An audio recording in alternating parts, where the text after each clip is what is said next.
Hello বন্ধুরা, তো দেখো আজকে চলে এসেছি চিকেন বিরিয়ানি আর চিকেন কষা। তো দুটো রেসিপি নিয়ে দুর্দান্ত স্বাদের চিকেনটা আজকে বানাবো। তো এখানে দেখো বেরেস্তা ভাজা হয়ে গেছে, আলু ভাজা হয়ে গেছে, চিকেনটা তো ম্যারিনেট করা ছিল 1 ঘন্টা মতো। এবার চিকেনটা ভালো করে কষিয়ে কষিয়ে রান্না করে নেব, তারপরে বিরিয়ানিটা পাট দিয়ে নেব। আর বিরিয়ানির রাইসটা আমাদের আগেই হয়ে গেছে, ওটা ঠান্ডা হবে। আর এখানে চিকেনটা তার মধ্যে হয়ে যাবে, তারপরে চিকেনের পার্টটা দিয়ে নেব। চিকেনে তো জল দিতে লাগবেই না, কারণ চিকেন থেকে যে জলটা বের হবে তাতেই চিকেনটা হয়ে যাবে।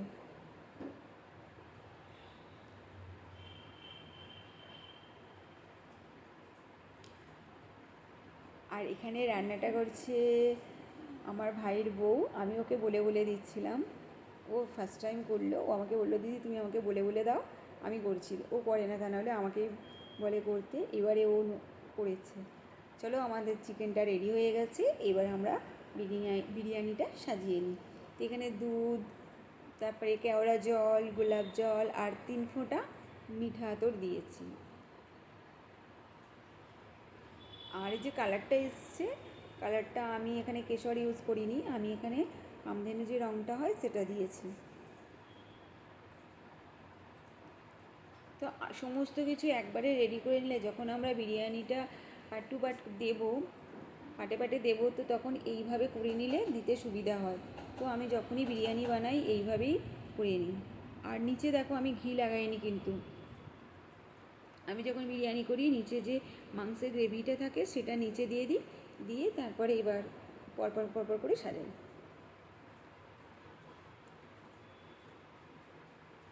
প্রথমে রাইসটা দেবো, দেখো রাইসটা দেওয়া হয়ে গেছে। এবার আমরা এটা বিরিয়ানি যে মশলাটা বানিয়েছিলাম, গোটা মশলা ছিল বিরিয়ানির সমস্ত কিছু, সেটা ভেজে নিয়ে শিলনোড়ায় গুঁড়িয়ে নিয়েছিলাম। বিরিয়ানি মশলাটা এবার উপর দিয়ে আমরা ছড়িয়ে দিলাম। এবার দেবো বেরেস্তা,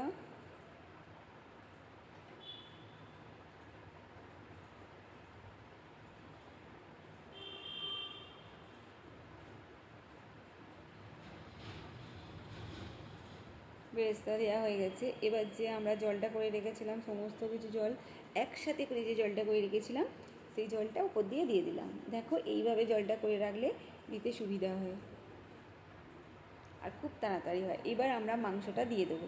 তো আমি 3টে পার্ট করবো, এখানে একটা পার্ট আমার হয়ে গেল, দেখতে পাচ্ছি আমি মাংসটা সবটা দিয়ে দিলাম, সবটাই মাংসটা দেব। দেখো সবটা মাংসটা দিয়ে দিলাম, দিয়ে আবার উপর দিয়ে রাইস দেবো।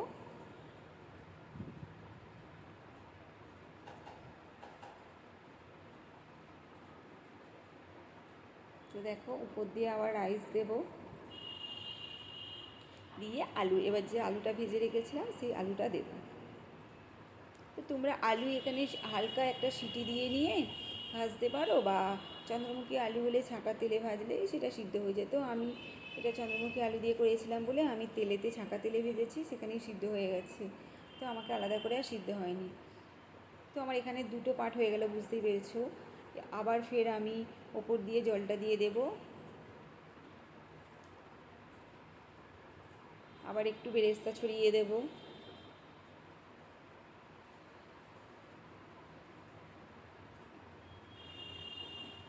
আর একটু বিরিয়ানি মশলা উপর দিয়ে ছড়িয়ে দেব।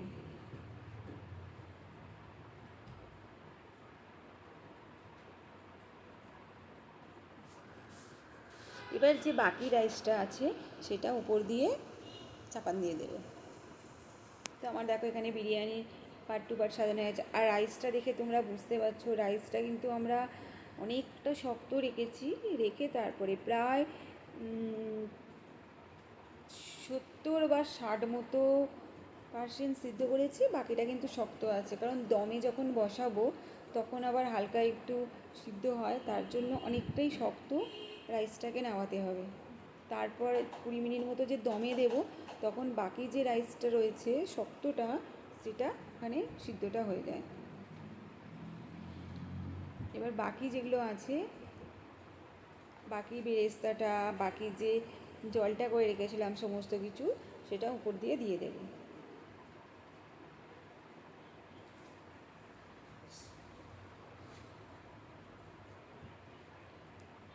দেখো বেরেস্তাটা ছড়িয়ে দিচ্ছে ওপর দিয়ে।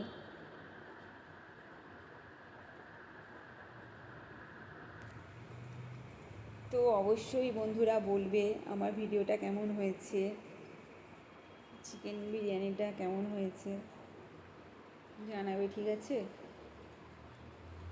চলো, সমস্ত কিছু সাজানো হয়ে গেছে, এবার আমরা এটাকে দমে দিয়ে দেব। তো আমি এটা 20 মিনিট দমে রাখবো। কোনো আগুন, যে উনানটায় আমি করেছিলাম সেই উনানটাতেই কোনো জাল দেব না, আর নতুন করে যে আগুনটা আছে সেই আগুনের মধ্যেই 20 মিনিট আমি রেখে দেবো। 20 মিনিট পর করব। আর আগে তো আমি ঘিয়ের কোনো ব্যবহার করিনি, ঘিটা কিন্তু আমি সমস্তটা ঘি ওপর দিয়েই দেবো। আর একটু বেশি করে দেবো, যখন আমরা আগুনের মধ্যে এটা বসাবো, যে 20 মিনিট বসানো থাকবে, সেখানে ঘিটা গলে যাবে এবং সমস্ত রাইসটার মধ্যে মিশে যাবে। তো 20 মিনিট হয়ে গেছে দেখো বন্ধুরা, এবার আমি নামিয়ে নিয়েছি, কেটে দেখাচ্ছি তোমাদের কতটা সুন্দর বিরিয়ানিটা হয়েছে আর কতটা ঝরঝরে হয়েছে। চলো কাটছি, তোমরা কাটলে দেখতে পারবে। আর এতটা সুন্দর স্মেল বের হচ্ছিলো, তোমাদের কি বলবো। আর রাইসগুলো দেখো, একটা রাইস কিন্তু ভাঙেনি, যেমন রাইস তেমন আছে। 20 মিনিট পুরো উনানের মধ্যে এটা বসানো ছিল। 20 মিনিট পর আমরা এটাকে কাটছি, বিরিয়ানিটা কাটছি। তো খুবই সুন্দর বিরিয়ানিটা হয়েছে, এত সুন্দর। তো কেমন লাগলো ভিডিওটা অবশ্যই